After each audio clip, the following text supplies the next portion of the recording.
Hello everyone, నేను doctor Vamshidhar. నేను cardiovascular and thoracic సర్జన్ని, pulse heart super speciality hospital, Miyapur, Hyderabad. So ఈరోజు మనం గుండె ఆపరేషన్ చేసుకుంటున్న వాళ్ళల్లో as a part of routine evaluation carotid arteries అంటే బ్రెయిన్కి బ్లడ్ సప్లై చేసే రక్తనాళాలు, కెరోటిడ్ ఆర్టరీస్ అంటారు, వాటిని కూడా ఎవాల్యుయేట్ చేస్తాం. వాటిని ఎవాల్యుయేట్ చేసే క్రమంలో వాటిలో ఏదైనా బ్లాక్స్ ఉంటే కనుక వాటిని ట్రీట్ చేయడం అనేది జరుగుతుంది. సో ఈ కెరోటిడ్ ఆర్టరీ డిసీజ్ని ముందే రికగ్నైజ్ చేయడంలో ఇంపార్టెన్స్ ఏంటి, దానికి మనం చేసే ట్రీట్మెంట్ ఏంటి, ఆ ట్రీట్మెంట్ యొక్క సిగ్నిఫికెన్స్ ఏంటి ఈ గుండె ఆపరేషన్లో అనేది ఈరోజు మనం డిస్కస్ చేసుకుందాం. అయితే ముఖ్యంగా బైపాస్ ఆపరేషన్ చేసుకునే వాళ్ళల్లో ఈ కెరోటిడ్ ఆర్టరీ డిసీజ్ కోసం మనం చెక్ చేస్తాం అనమాట రొటీన్గా. సో కెరోటిడ్ ఆర్టరీస్ అంటే మనం ఇంతకుముందు మాట్లాడుకున్న విధంగా బ్రెయిన్కి బ్లడ్ సప్లై చేసే బ్లడ్ వెజల్స్. సో దాంట్లో ముఖ్యంగా internal carotid artery, external carotid artery అంటే రెండు బ్రాంచెస్ ఉంటాయి. కెరోటిడ్ ఆర్టరీ నుంచి రెండు branches, internal carotid artery, external carotid artery. So ఈ ఇంటర్నల్ కెరోటిడ్ ఆర్టరీ అనేది బ్రెయిన్కి సప్లై చేస్తుంది.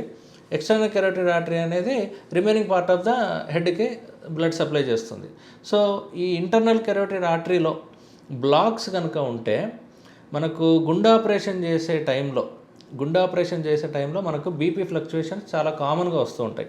సో ఆపరేషన్ చేసే టైంలో లేదా ఆపరేషన్ చేసిన ఇమీడియట్ పోస్ట్ ఆపరేటివ్ పీరియడ్లో మనకు బీపీ ఫ్లక్చుయేషన్స్ కారణంగా ఒకవేళ కెరోటిడ్ బ్లాక్స్ కనుక ఉంటే ఆపరేషన్ టైంలో మనకి పక్షవాతం, స్ట్రోక్ వచ్చే రిస్క్ చాలా ఎక్కువగా ఉంటుంది.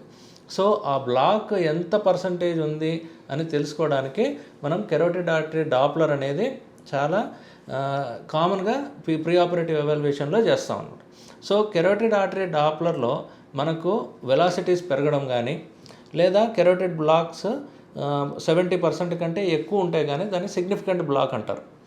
సో సిగ్నిఫికెంట్ బ్లాక్ ఉంది అని మనం తెలిసినప్పుడు దాన్ని కన్ఫర్మ్ చేసుకోవడానికి కన్వెన్షనల్ యాంజియోగ్రామ్ కానీ సిటీ కెరోటిడ్ యాంజియో కానీ చేస్తాం అన్నమాట.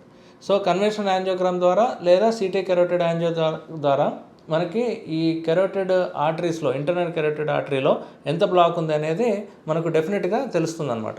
సో ఆ బ్లాక్ పర్సంటేజ్ 70% కంటే ఎక్కువ ఉండే వాళ్ళలో, అంటే పేషెంట్కి ఇంతకుముందు ఎట్లాంటి బ్రెయిన్ ప్రాబ్లం కానీ, పక్షవాతం కానీ, ఫిట్స్ కానీ, కళ్ళు తిరగడం కానీ ఇట్లాంటి ఏమీ లేకుండా 70% కంటే ఎక్కువ బ్లాక్ ఉంటే కనుక దాన్ని సిగ్నిఫికెంట్ బ్లాక్ అంటారు.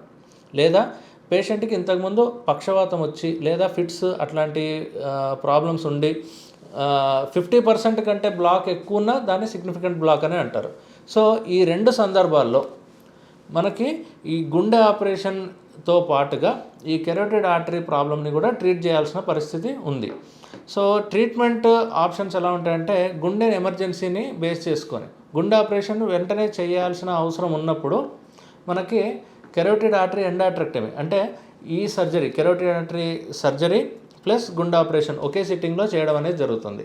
లేదా పేషెంట్ కొద్ది రోజులు ఆగగలిగిన పరిస్థితి ఉన్నప్పుడు మనకు కెరోటిడ్ ఆర్టరీ స్టంటింగ్ అనేది ఫస్ట్ చేసి కొన్ని రోజుల తర్వాత గుండె ఆపరేషన్ చేసుకోవడం అనేది జరుగుతుంది.